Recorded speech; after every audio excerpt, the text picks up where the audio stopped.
but it's the only way you're ever gonna learn. You look back and it's all in the past. I'm dwelling on the... Good evening and welcome to NUFC Matters with me, Steve Braith. It's Tuesday night, which means I'm joined by Liam Kennedy. Good evening, Liam. Evening, Steve. Been a busy few days again. Always seems to be, doesn't it, when you've got some kind of show? It has, mate. Aye, and how's life at the Shields Gazette? Busy? Always busy. Always busy. Good. I can always make enough time to come on the Amigos, though. Yeah, I noticed that you're starting to enjoy yourself on there on a Friday night. It was good to have you on, mate, and glad to say that you're going to be back with us with you working on Friday night and it not cutting into your family time. You'll be joining us on Friday night, so looking forward to that. And Keith Patterson will be there as well from NCSL. So it'll be the five of us, the famous five, will be on Friday night. So well worth tuning in 5:30 before match day live. Lots to talk about, as always, from the last 7 days at Newcastle United. Steve Bruce interview, of course, took up all of ladies' night last night, and I'm sure it's going to have a big part to play tonight as well. It's over to you, really. Your questions are important, so we'll take your questions. I'll just feed the questions to Liam, and he'll give the answers. Congratulations, it has to be said, to the Newcastle United under-18s today, who beat Sunderland 4-3. Well done, lads. Top effort. Good result. Any win over the Mackems is a win. And a big thank you to Newcastle United box office, who pulled my name out the hat, and now I'm going to a home game this season. So I'm going to Sheffield United game, and I'm absolutely buzzing. And people are asking this if I'll go and boo Steve Bruce. Of course I won't. I'm going to go and enjoy the match. Bit of history, being one of the first back in. Absolutely delighted. And a few of my mates have got tickets as well. Probably won't be sitting anywhere near them, but who cares? I'm just looking forward to going and being part of history and hopefully kick-starting the revival. So by the time August comes, 52,000 of us can be sitting back in there, hopefully welcoming Amanda Staveley to the club. That would be fantastic, wouldn't it? Okay, over to the questions from you lot, and we'll start with Dodo Bird. He says, "Hi Steve, hi Liam. What individually do you think Amanda Staveley, the Reuben brothers, and of course PIF play specifically should the takeover happen?" Good question. Not had that one at all, I don't think. So what would you imagine, that Amanda Staveley's going to bring to the club first, Liam? I think one thing they'll definitely bring is know-how. They've spent a long time building up a profile of this football club, of the supporters, the institutions in and around the area. They'll bring that to the table. They'll bring that kind of nous. They understand Newcastle United because they've been in and around without owning the football club. They've been in and around for a long time. BCP, Amanda, Murdad. So they'll bring that to the table straight away. They already get it before they even walk in the door. Fingers crossed they do walk in the door. As for the Reuben brothers, of course, we know their expertise lies in developing property, etc. They're doing it all over Newcastle. Large swathes of Newcastle City Centre moved up by the Reubens. They'll bring a little bit of that, but by the same token, they'll also bring Jamie Reuben on board, who's got a commercial mind, who knows what he's talking about, has been involved at QPR on the board there as well. So they'll bring that to the table. And PIF ultimately are the bank of the business. They're the ones who make the big decisions, who run things financially, and ultimately tick the boxes in terms of the finance. And anything Newcastle United want to do has to be within agreement of PIF. And I think they'll also bring people on board who've got ideas about the football club. There was a lot. I've heard a few names mentioned going back to last year. Some of them was sport and nous as well. Some who've come in who've been running sporting institutions in Saudi Arabia. So I do think everybody will bring their own little piece to the table.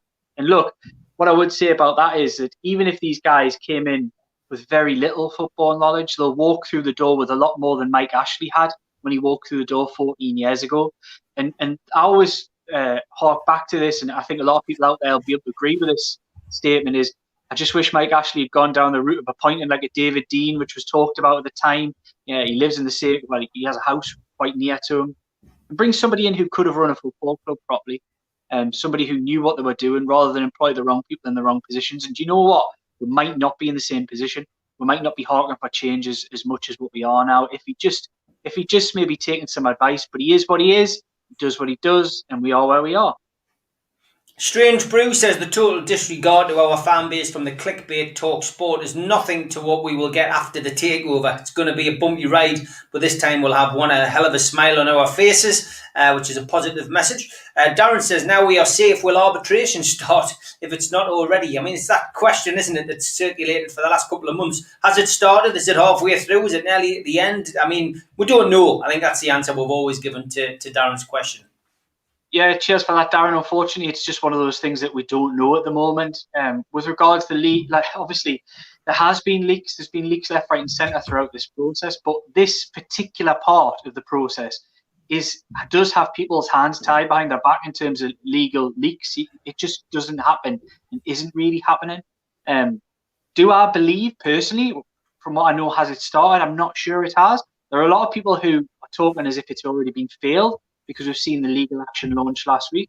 But I think that's jumping the gun a little bit. I think that's pure guesswork from a lot of people. I still stand by this, and look, I could be proved wrong in the end.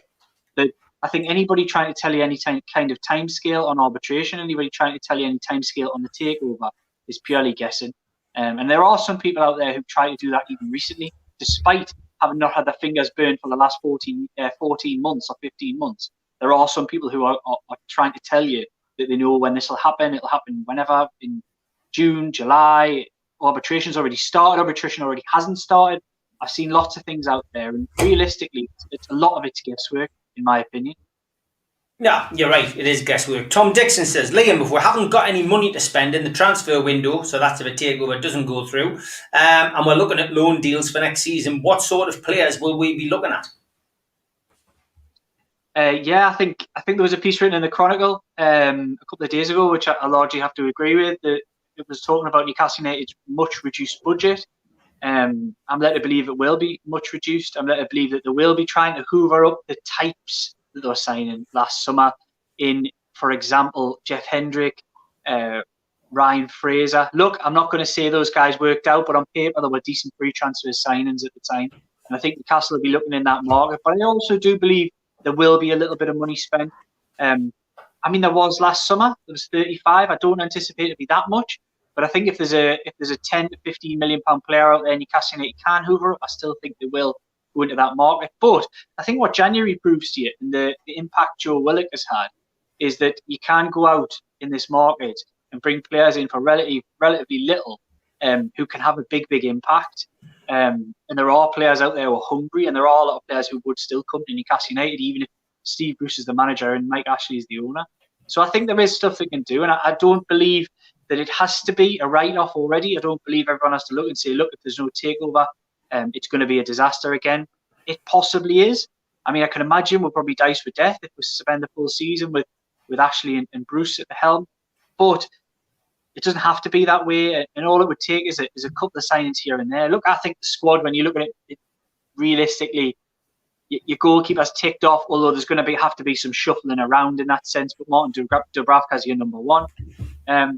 Your full-back positions are both going to need something done to them. You may well get by on the right-hand side, but the left-hand side, I think Matt Ritchie will probably go this summer. He was going to go in January. I still think he'll probably look at it and say, am I a guaranteed starter in this team? And I'm not sure that he will. And that was one of the main reasons why he wanted to leave the football club. Then I would say centre-half, it needs another shuffle, because Florian Lejeune, I would expect, will leave. Fabian Shaw may well leave. Fede Fernandez may well leave. And that does start to leave you a little bit short in that department. You're definitely going to need to have one, maybe two in that area. But midfield is a big rebuild. It really needs a total reconstruction in that midfield, because there are some really awful options, really, for a Premier League side. Ones without pace, ones without creativity, ones who don't tackle. It's just a nothingness in that midfield. And then, of course, when you look further forward, realistically, with Callum Wilson and Alan St-Maximin in the team, Newcastle United are a 10th place side, probably 10 to 12. Without them in the side, they're probably 20 to 18. And that's something that they really need to address. They've had two strikers behind. Look, Joe Linton is what he is, and I think he's actually, I'm not a fan of his at all. I don't think he's good enough, but he has shown a little bit of value in the last 6 to 8 weeks. But the other two haven't. Dwight Gale is neither use nor ornament, and Andy Carroll more so. They're just pointless names in a squad if you look at the amount of games that they've been used this season. So for me, I would say that that needs adjusted. It definitely needs adjusted. Andy Carroll, there's no point in having him on your 25-man list, considering he's only played probably, has he played half an hour in the last 6 months? I would find, in the Premier League, I'd be very surprised if he has. No point at all in giving him a new contract. I'm not judging Andy Carroll here as a player and saying, could he have had more value? Could he have had more minutes? Probably, but it's just pointless. If you're not going to play players like that, you need to get rid of two. You need to get rid of Gale and Carroll, chop them both off the wage bill, in my opinion, and then probably replace with. You're never going to get for the money that's available another Callum Wilson, but I'm sure you can get close. You can do something to mean that there isn't such a gulf between the replacement and the number one striker. Yeah, I mean, some of the money I've heard being bandied around for Ivan Toney is crazy. 35 million. He's not proved in the Premier League. Ridiculous. So you're right. It is going to be tough if we don't have money to spend. Mark Taylor says, question for Liam. Any news on the Wilson injury, or is it just a precautionary measure? He, of course, announced today that he's out for the rest of the season. So thank the Lord, our Premier League status has been confirmed for next season. Cheers, Mark. Look, it sounds like he's tweaked it. It doesn't sound like it's anything hugely major. But there's no point in playing the lad through to the end of the season when he's tweaked it and needs to rest it. So I think it is. I think it is precautionary. I think that was right. It's gone out. But look, you've got to look at it as well. That he came to Newcastle in a lot of ways because he thought he would come here, score a lot of goals, stay fit, and work himself into that Euros squad for the summer. It hasn't really worked out for him, and I genuinely think the players that have progressed this season, such as Calvert-Lewin's gone on to from strength to strength. I would imagine that the likes of Mason Greenwood are probably in conversations now that weren't really in the conversation 12 months ago. You've got to look at the likes of Danny Ings as probably ahead of Callum Wilson. So you're looking to say there's probably got to be 4 to 5 injuries before Callum Wilson even gets in an England. Well, 3 to 4 injuries before Callum Wilson gets in an England conversation. And I think if he'd had a chance, I think you might well have seen him not sit these last few games out. But realistically, his England chances are all but over. And look, the season's done. He's come back. He's had the impact that was required, and he's kept Newcastle in the division, which was really important to him.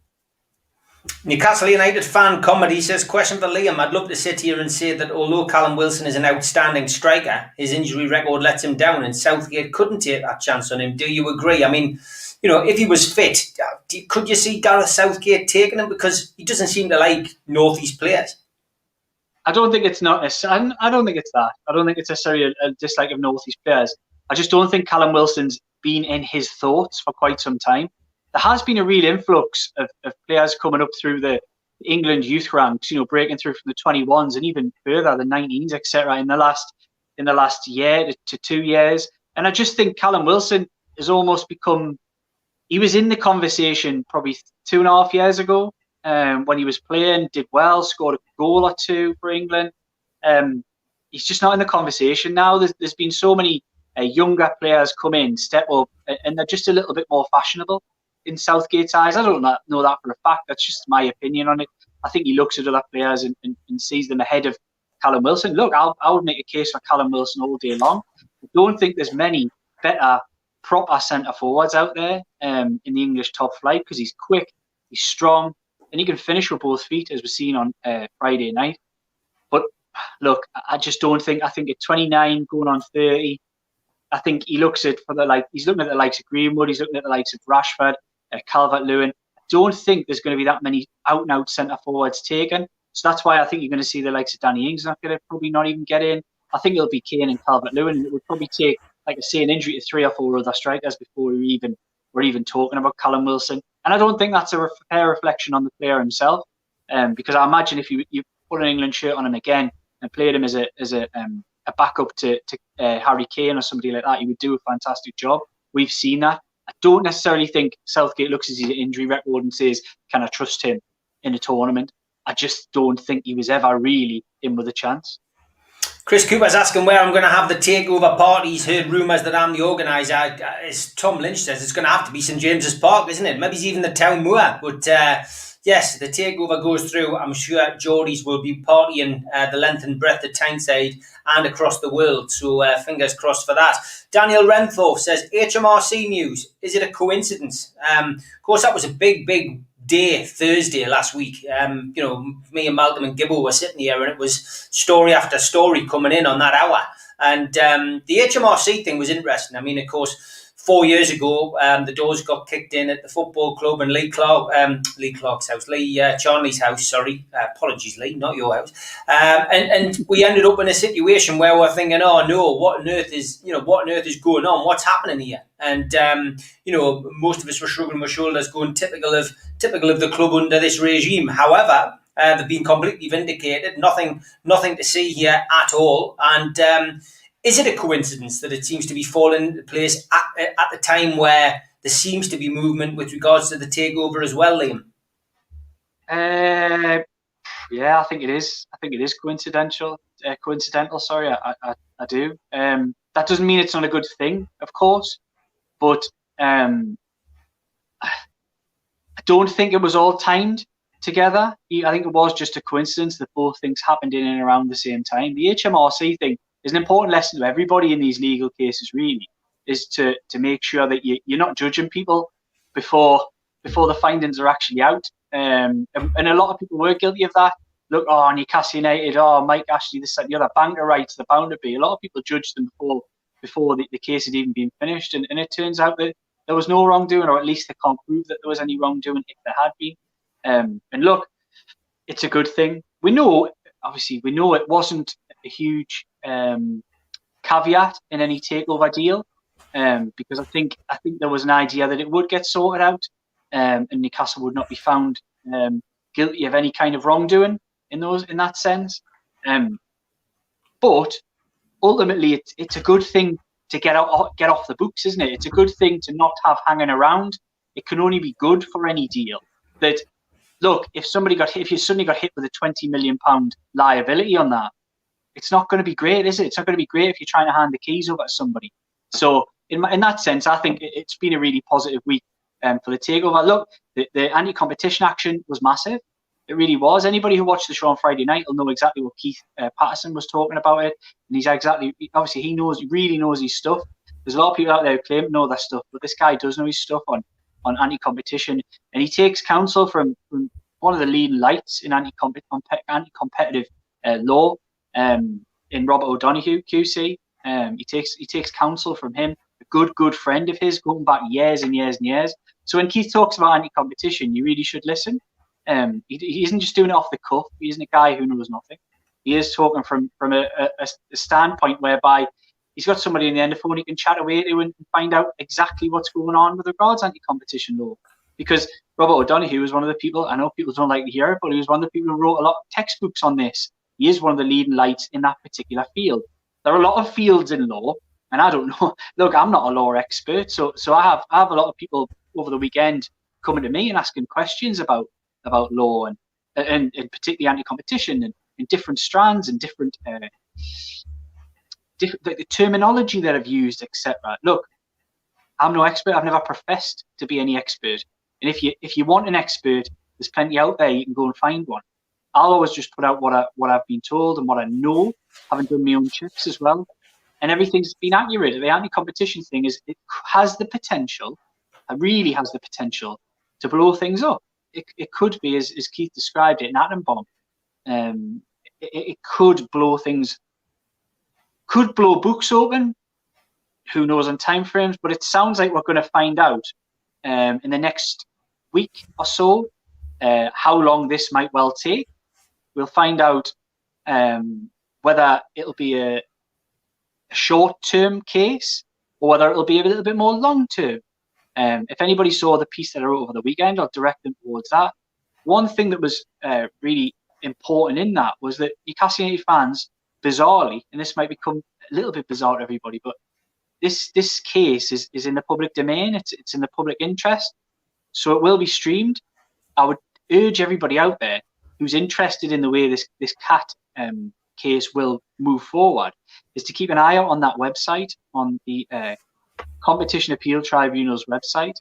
Just check it out and keep an eye out for any details of when the hearing will be, because you will be able to watch that.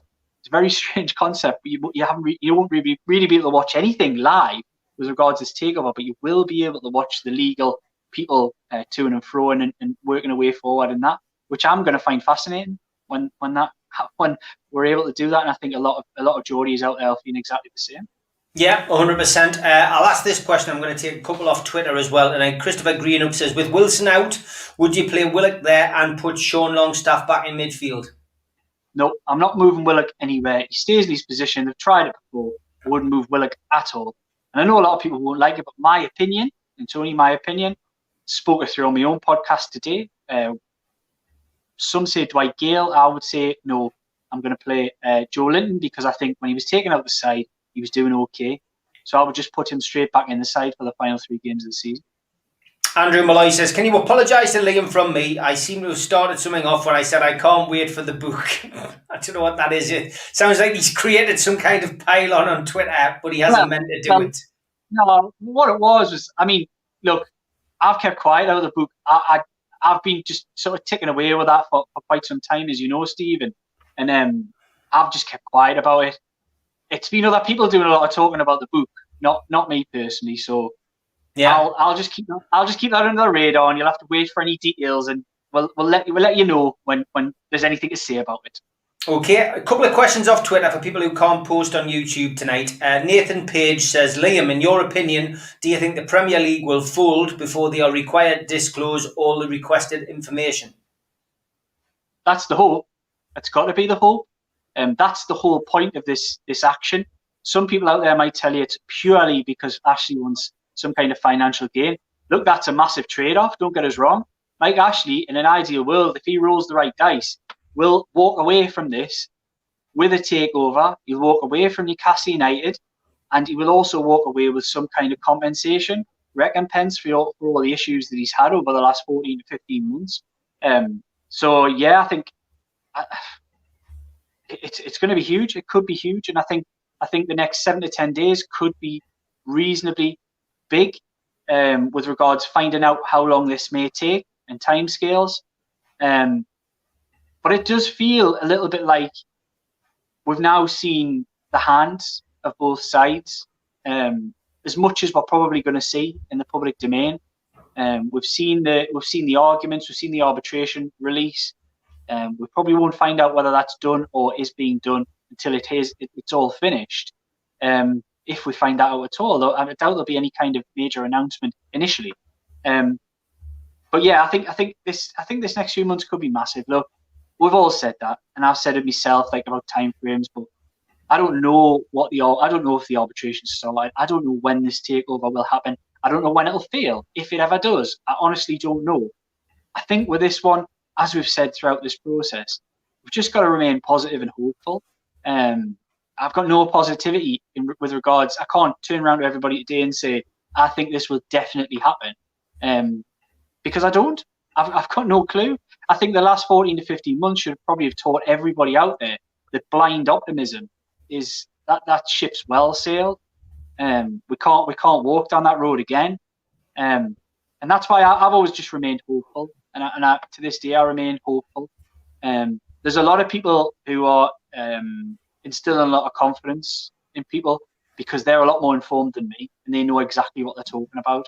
And there's a lot of people who are putting those kind of messages out there, and a lot of people involved with the deal doing that.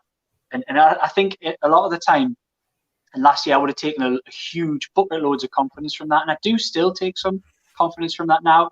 But I think I find myself, I can't speak for anybody else, but I find myself a little more battle hardened this year to the idea that, look, it didn't feel like it was going to fail, and I don't think it was going to fail up until about May. But that was heartbreaking when things went south. And I think it's only right that everybody out there, and I would urge everybody, just keep a lid on it and just be prepared that there's been a lot of twists and turns in this. There might be some bad days still to come. There might be some good days as well, but just be prepared for both. Yeah, just don't build your hopes up. And I think most people have got to that stage, you know. We can all have our own opinions, though, and our opinion is we're 100% positive. I am 100% positive that this takeover will go through. And I've said that since day one. I've had one day in the, you know, since January 2020 where I felt, oh, God, after I'd heard a bit of news. But other than that, I'm still confident. But there's people on the other side of the fence. There's people who aren't confident, and that's what I've said. And listen, if you've had, if you felt better by sitting listening to us accentuate the positives, then that's great. But as we've always said, we've never led anybody up the garden path. We personally feel this will go ahead, and we've collected the right people, I feel, on this channel to get that news across. People who've been involved in previous takeover attempts, in the likes of Steve Hasty and Neil Mitchell, who were working with BZG or BZG or whatever you want to say, and obviously Keith Patterson, who's played a major part in this. He hasn't just written a letter; he's done a hell of a lot more than that. And his connections are huge, and they're all in the right areas. And then, of course, we have connections on both sides of the deal, buyers and sellers. And Liam, as a journalist, has some great contacts as well. So this channel really has got a good cross-section of people who've been able to give you their opinion. And we've taken people from the other side on as well. Ben Jacobs has been, quite... I wouldn't say against the takeover, just on the opposite side of the fence. And, I've had him on a couple of times and we've had some great chats, and, you've got a chance to ask your questions to him. So I think NUFC Matters as a programme has managed to cover both sides of the deal. And, I'm not adverse to having people on who are against it. We've had the Supporters Trust on, and, although a lot of those people on there are pro the takeover, there's a few on there who probably, would rather it wasn't the Saudis. So, there's other fans as well who are out there who, don't want the Saudi takeover. And that's what it's all about. It's all about opinions. We've all got different opinions, and we've all got different, different things that we want to see happen with a football club. But ultimately, every single person wants to see Newcastle do well. We want to see change. We want to see Mike Ashley removed as the owner, Steve Bruce removed as the manager in the long term, and hopefully people come in who can take the club to a different level, a different echelon. And that's what we're all united in that, at least. So let's hope it happens anyway, because me for one, I'm sick of talking about what ifs. I want to see, and I want to start talking about what's going to happen, and like somebody said the other day on the show, it'd be great. I think it was the 5-minute rant. He wants to be complaining about, not another cup final, wants to get into that Man City kind of feeling, but hey, let's see what happens. Let's give a shout out to the sponsors halfway through the show. It always flies round on a Tuesday night. Big shout out to Spider VPN for your internet security. Just Google Spider VPN. It will take you direct to the link for their websites. They've been involved for the last 4 months. Big shout out to the lads. Also to skipsandbins.com, Scott and the lads down there. Give them a ring on 0800 25 45 25 3. Email at inquiries@skipsandbins.com. Website www.skipsandbins.com. Easy contract, free and pay as you go waste collection. And I was speaking to Scott actually from Skips and Bins, and the B doesn't have a name. This is what we're discussing. So on the Amigos show on Friday night, we're going to ask you to suggest some names, and Scott's going to decide what he's going to call it. And the good news is he's a Newcastle fan, and so is the B. So we'll be thinking of names. Don't put them in tonight.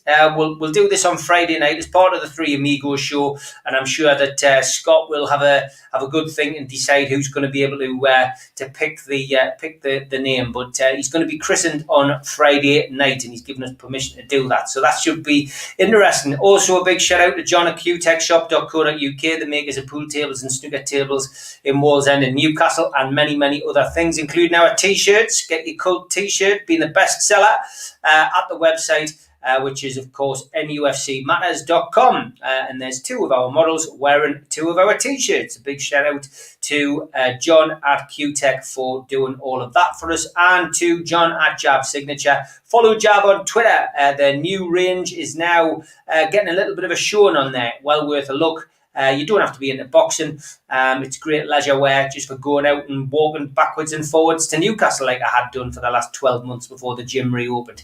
And also, if you're a first-time visitor to the channel, hit the Newcastle Legends logo down in the bottom right-hand corner. And that's it. You subscribe to the channel for free. hit the like button, which is the little thumb, hit the share button, which shares it to your social media, your Twitter, your LinkedIn, your Facebook, whatever, and join the comment section, and you can put a question into the show. I always struggle to keep up with the questions on a Tuesday night because there's that many, and over 750 watching tonight. It's no wonder.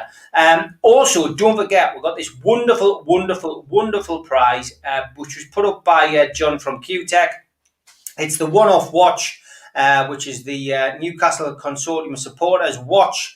And basically, how do you get involved in that? Well, you just need to make a donation to NUFCfansfoodbank.co.uk. The matchday bucket. If you follow the link to that website, you can donate whatever you want. 20 pence, £1, £1.50, £2, £5.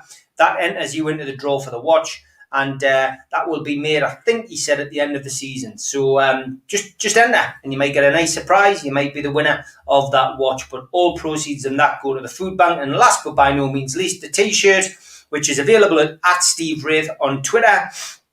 That's pinned at the top of my profile. It's a Steve Hasty Rantman T-shirt. It's a one-off light blue T-shirt.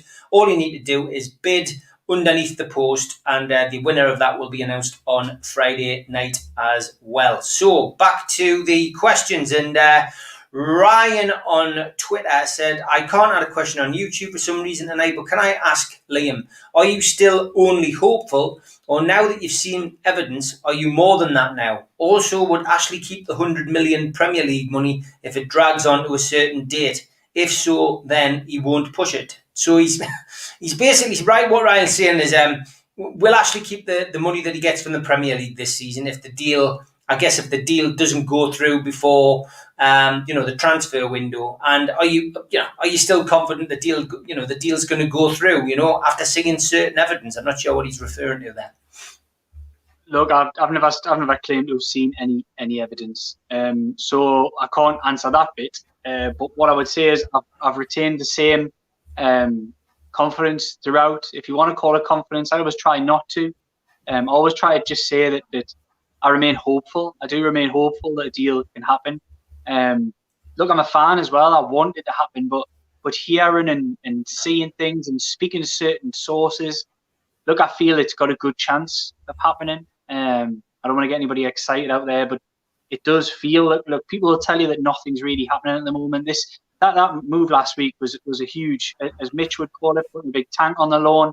And I think it could have a big impact on the way that things move forward. I don't know how and what will happen. And with regards to the finances, will Mike Ashley basically rob from the club coffers? Who knows? Who knows what would happen? Who knows what caveats there are written into this deal?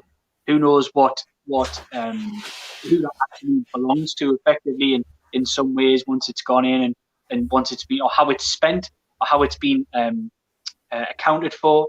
I'm not sure at all. It's not, unfortunately, I wish I could answer that question, but I just can't. And at the moment, really, it's just what ifs, isn't it? Would Mike Ashley be entitled to take it? Potentially. Is there something in the deal saying that he can't? I don't know. Adam Taylor says, do you think ASM and Almiron will stay next season? Yeah, I think they will. Yeah. Okay. Now let's talk a little bit about the Steve Bruce interview. Tim Cairns is saying, fan protest may have forced me to leave, says Bruce. What are your thoughts? He's going to jump before he's pushed, making excuses already.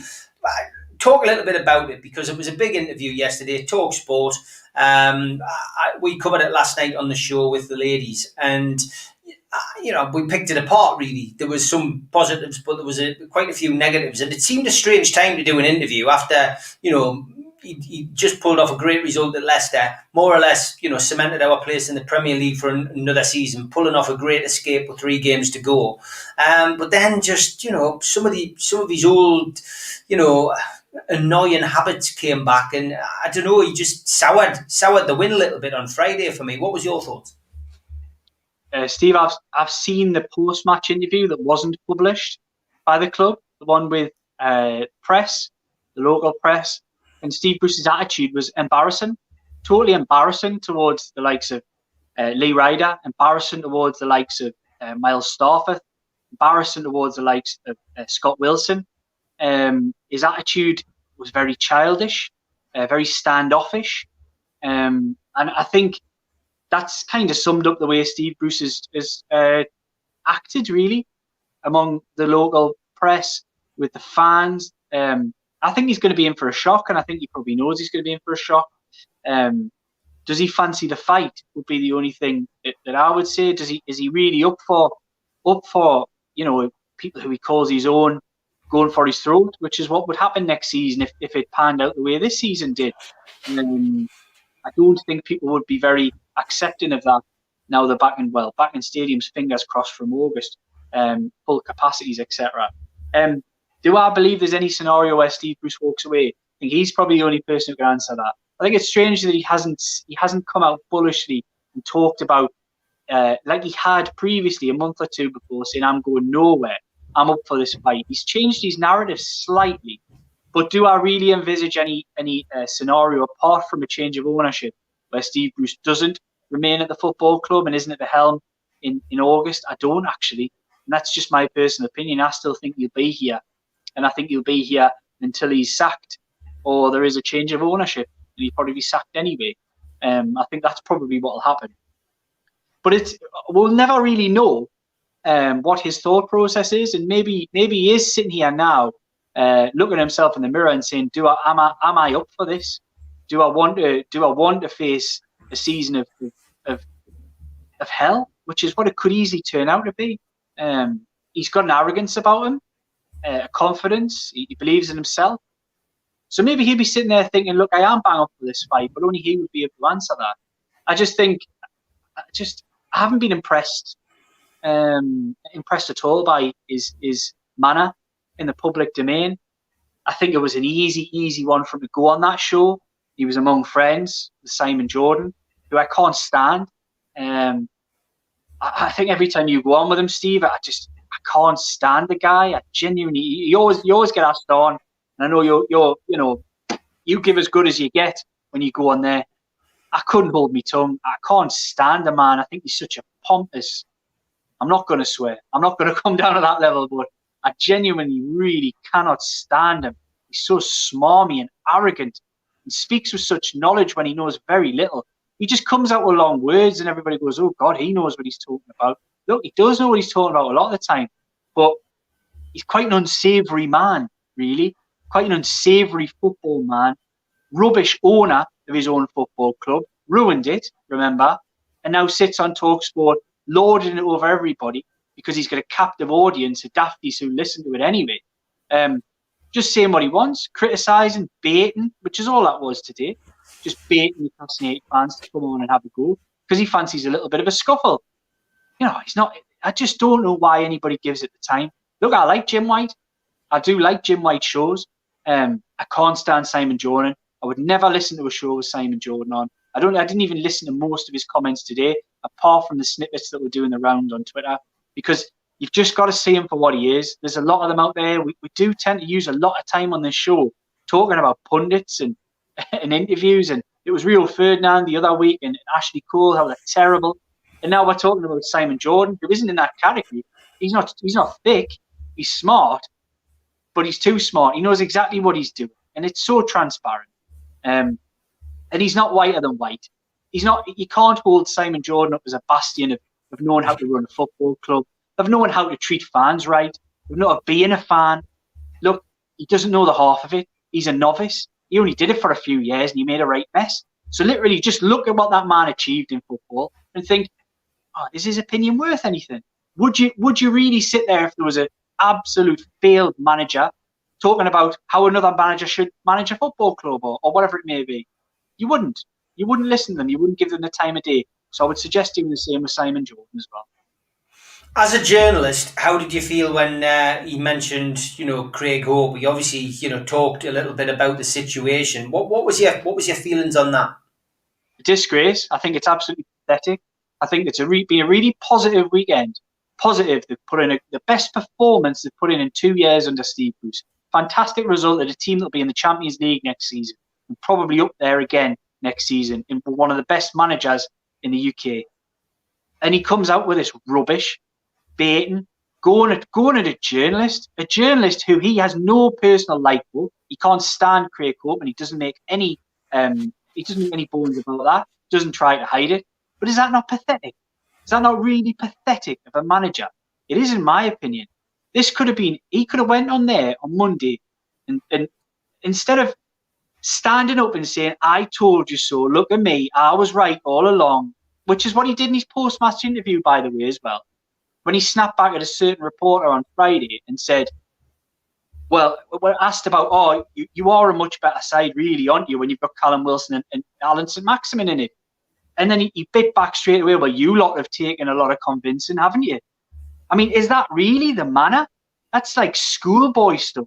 I don't get it. I've worked in this industry for 10 years now, and I've come across managers all across the country. I've worked in London, I've worked in Nottingham, I've worked in Scotland, I've come across Celtic managers, Rangers managers, I've come across in the Championship, I've come across loads of different managers. Nottingham Forest, I've been down in the National League. I must have interviewed and spoken to more than 100 managers, and I've never come across one who has the childish behaviour of Steve Bruce.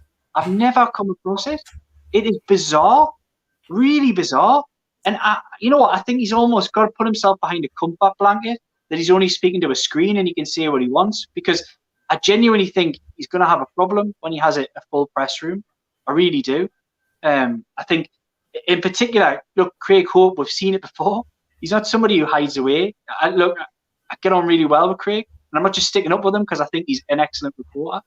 I'm sticking up for him because he did something that was right. He did something that any other reporter would do.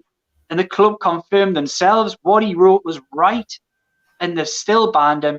And Steve Bruce continues from hiding away from him, having banned him, continues to jibe at him constantly. And you know what? Every story he's written about Newcastle's been right. It started with the St. Maximin one, where he bit back at him. It was right. It was spot on. Every story he's written has been spot on. But Steve Bruce is hiding. The club are hiding. They're hiding behind it. And I think it's a disgrace that they keep mentioning it. I think it's really, really, really childish behaviour, and it's not something I respect. It's not something I've ever come across before. And look, I think the club are being childish themselves. Look, let's get it all out. May as well just get it all out now. I think the club are being childish. I think the club haven't liked a lot of stuff that's been written. They haven't liked stuff that I've written. They haven't liked stuff that other people have written. And now, only now, when we're going to be back to full stadiums, and I mentioned it last week on the show, that they've said, no, you might not get back in. Well, I tell you what, I will get back in. I'll 100% get back in that stadium when it's back to full capacity, because I'll be buying a ticket if you don't let us in the stadium. So you can't keep people out and you can't keep people down. And I would say the same for Craig Hope. He's a fantastic journalist, and he's put Steve Bruce to shame with the way that he's went about his business recently. That dressing room has been leaky, totally leaky. And he's just hoovered up bits and bobs and put out some really good journalistic stories that I respect. I do not respect the way that Steve Bruce has constantly kept calling him out really unprofessional in the media. Banned for reporting the truth, yeah, 100%. That's a fact, and yeah, we've seen it with Lee Ryder. He got banned, and he had to get a season ticket and sit in the stands, and that was for a considerable amount of time, I remember. So it's been done before. It doesn't surprise us if that has to happen again. Liam, realistically, how many players would you keep? I can only think of 6, not enough for a good 11 for next year. I mean, yeah, we're getting to that part of the year already, mate, where we're going to have to start making decisions. You've already said you think Matt Ritchie will go, Lejeune will go. It needs major reconstruction, that team, really. Look, I think there's a good selection of players on that side who you would keep. Then there's another layer below that of players who are good for the squad. But realistically, I mean, Dubravka's solid. I think you can still make a back 4 or back 5 out of the players that are there. Maybe you would want to improve, particularly maybe at left wing back, right wing back. I'm not 100% certain. I do believe that they'll bring in at least one centre half. Midfield's the problem. Midfield's a major problem. It's just not right. No matter who plays in those positions, it's just not right. There needs to be some more energy. There needs to be a bit more of a destroyer in there, somebody who'll get about the place. Look, Joe Willock's done that when he's played. I think it was the fourth goal where he closes down and wins the ball and starts a huge passing move that ends up in the back of the net. He moves across the ground, and I can only describe it like, it's one thing Newcastle's midfield lost when Mo Diarmi left. Now, Mo Diarmi wasn't as quick, wasn't as agile as Joe Willock, but he would close down really quickly, rapidly, and get on top of people. And Newcastle's midfield hasn't had that. Willock's brought that a little bit, but they need more than that. And we know who the problem is. John Joe Shelby in the centre of that midfield is a problem. He's a nothing player. He's the worst good passer of the ball I've ever seen. And that's all that people ever talk about with John Joe Shelby, is that he's a passer of the ball. I just don't think he's really looked that good, even when Newcastle have played well recently. And look, how long we're going to wait for Sean Longstaff? I like him. If you're going to move yourself onto the next level, are we going to sit here with Sean, Matty Longstaff? Are we going to wait for them? Yes, I think they've got value in the squad, but I think Newcastle need to find some starting players. They need to pick some starting players who are going to guarantee them games. Isaac Hayden, I would put in that category as well. I mean, are we going to sit and wait with Shelby, Hayden, the two Longstaffs? I mean, Hendrick, are we really going to sit and think that's an acceptable Premier League midfield? I think Steve Bruce in his heart of hearts will know that it isn't. Yeah, okay. Nathan, good evening, mate. Hope you're well. Long time no see. He says, Liam, what do you think about Bruce saying today that fan pressure might push him out? I don't think he believes it. I think he's just playing. I think he's playing the victim. I don't think he believes fan pressure will push him out. And look, I might be proved wrong.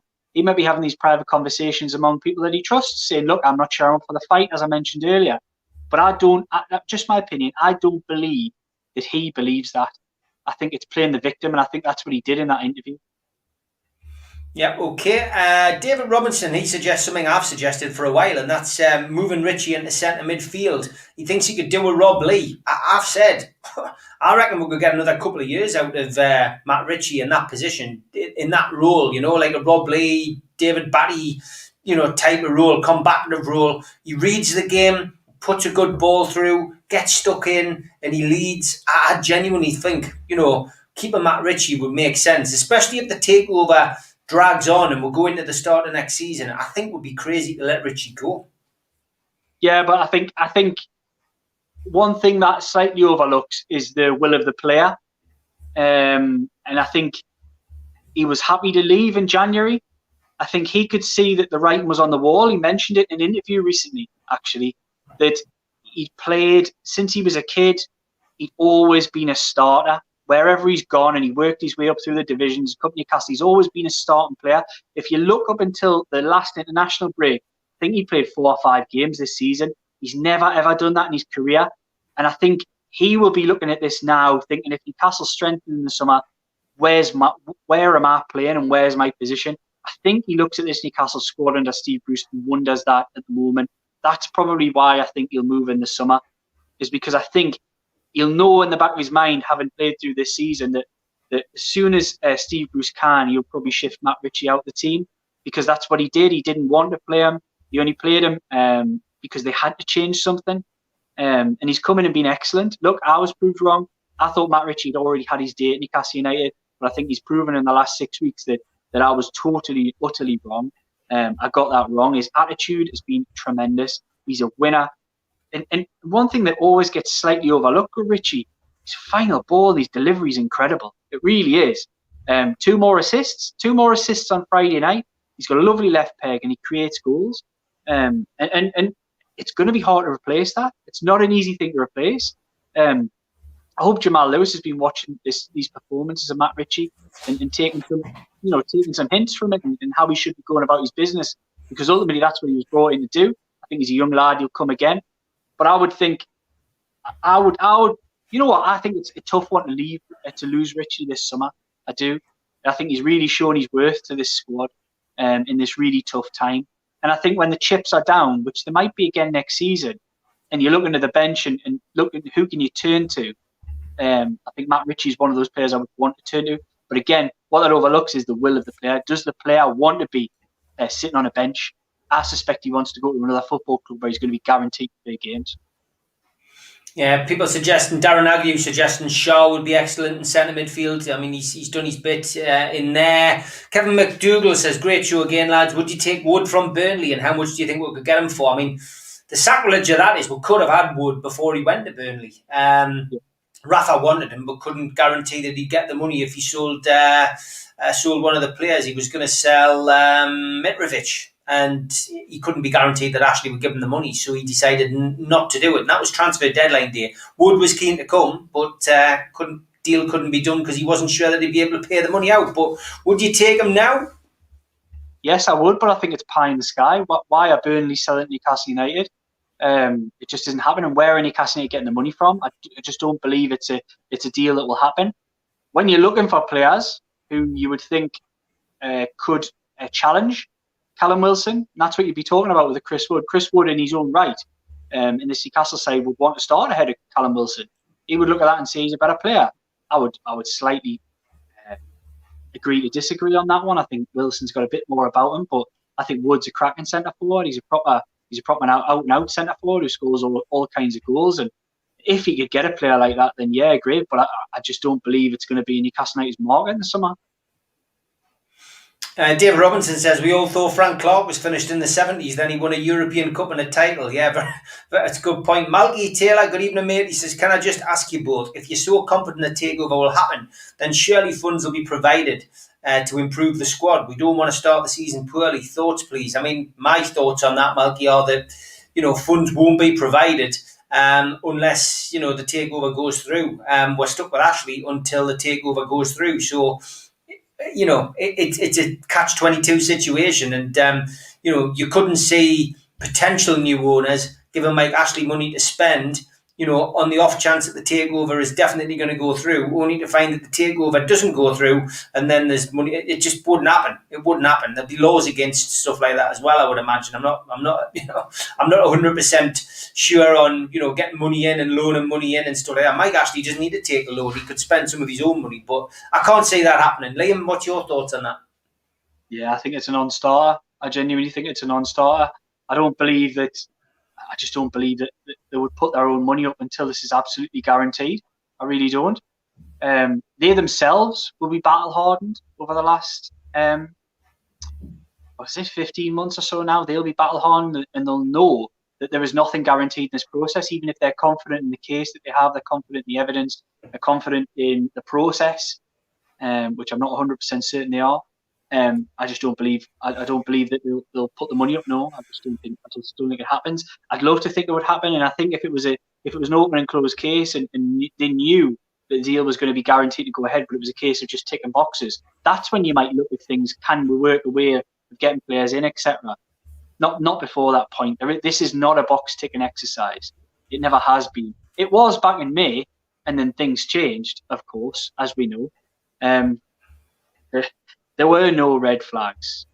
And I know a lot of people take the pay out of Amanda Stavely for saying that, but there were no red flags. And then there were red flags. That's what happened in this deal. So why would they put their money in their pocket and risk losing even more than what they've already put on the line in this deal? Because I wouldn't trust the Premier League as far as I could throw them. If I was them with my money, I wouldn't trust them. And I think it would only be right that they would have that sort of scepticism towards the process. Yeah, Newcastle United for Life says he's got a trial for a football club after 3 years out. Any pointers? Just do your best, kid. Really, and take your time if you had an injury, is what I would say from my limited experience in 20 years at amateur football. But just give it your best shot, and I'm sure you'll find somewhere to play and somebody to play for. But for Stephen Lane, with Man City are crowned champions by Friday, do you think Pep will put out a weakened team so they will let Newcastle win? I mean, it's academic now, but I can't see Pep putting a weakened team out. And even a weakened team at Man City is still better than our first 11. Well, that's it, Steve. You just hit the nail on the head. There isn't a weak Manchester City side.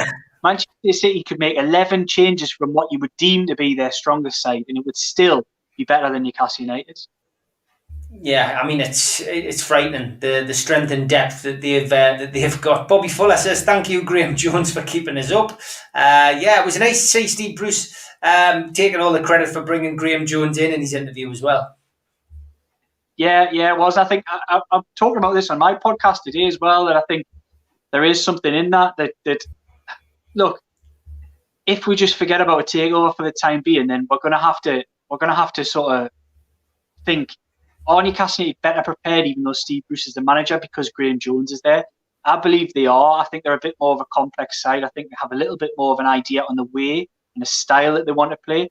They've shown they can adapt to 2 different systems now, which has had success. Tactical systems, different approaches with a press. There isn't really as much of a press now, but they've done different things, and there is more facets to their game. This isn't a change for change's sake, Newcastle United, which you never really felt there was an idea behind the changes. It was just 1 week, well, we'll go 4, and then we'll go 2 up front, and then we'll go 5 at the back again. And there is at least an idea behind this, and there's a continuity about the way that they do things.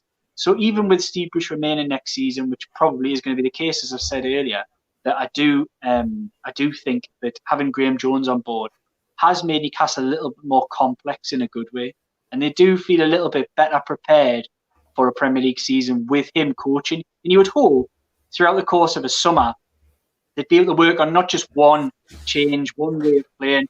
They'd maybe be able to work 2 or 3 different systems, formations, and approaches for the type of opposition we'll have. And that's not something that they've had under Bruce at all.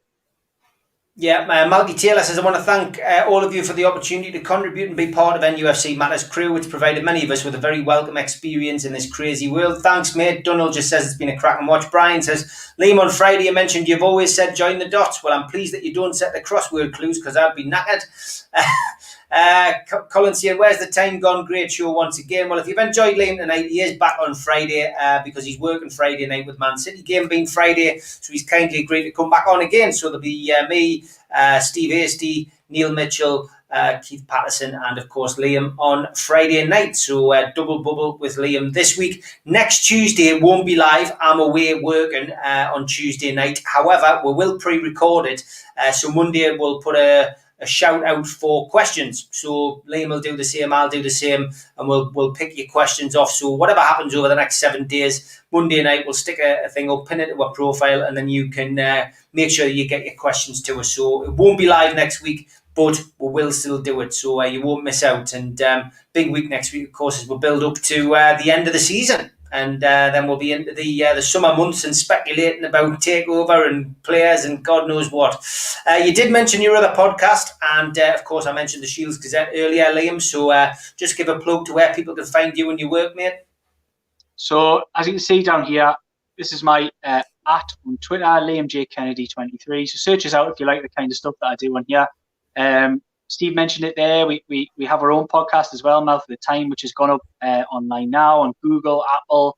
You can get it on loads of different places, Spotify. So check that one out. That's @ Mouth of the Time Pod on Twitter. You'll find the link there or on the Shields Gazette website. But we work on a subscription system at the Shields Gazette, so you don't tend to get your clickbait rubbish that you get at other places. We don't really rely upon that for our revenue streams. It's purely subscription, so we get to write some of the things that you guys want us to write and want us to dig into and find out about. That's why you're seeing a lot of takeover stuff, seeing a lot of transfer exclusives from the likes of Miles Stark with myself and others. So yeah, if you can, you get 4 articles a week on the Shields Gazette, then you have to pay in. And to be honest, ask me, I'm biased, it's a bit of a bargain, but it's only about 35 quid for a year to get all of your sports coverage. You get all of the Newcastle match day stuff that we'll do. You get all of the exclusive content that we'll write from all of our team of writers. It is, look, it's 35 quid. 35 quid. I mean, come on, you couldn't even go for a meal for 35 quid, and you'll get that all. You get every bit of coverage from yourself, from all the other writers. Even if you like to laugh at Sunderland, which someone here might well do, you'll get all the Sunderland coverage, you get all the Borough coverage, you get all the Hartlepool coverage. It all comes as a big package, and a lot of the non-league stuff from another great writer, Mark Carruthers, who many on here know from the non-league scene. So yeah, that's a big plug. That's probably the biggest plug of the year. It must be because it's the end of the season. I'm probably going for it. But yeah, if like people, I'm seeing people coming on saying, "Oh, he's ranting." I am. I can't shut myself up the day, can I? Nah, it's not a bad thing. It's what you spend one night with Keith Patterson on a Friday, and you're a changed man. That's what it is. Good stuff, mate. As always, fantastic to have you on. Of course, I'm back tomorrow night. We've got 7 shows on 7 nights this week, and I'm back with a retro show tomorrow night. So join me, Stu Penman, Neil Mitchell, Steve Wilkinson, Steve Hasty, and George Mitchell as we look back on Newcastle United's games against Brighton and Hove Albion. Some interesting games in there. As always, we've got our usual sections, which include celebrity Brighton fans and, of course, players that played for Newcastle United and for Brighton. So it's always a refreshing change that show, something a little bit different, just delving into the past. Thanks for all your comments tonight. Thanks to everybody in the chat, and look forward to seeing you all tomorrow night. And Liam, I will see you Friday. Take care, mate. Good night.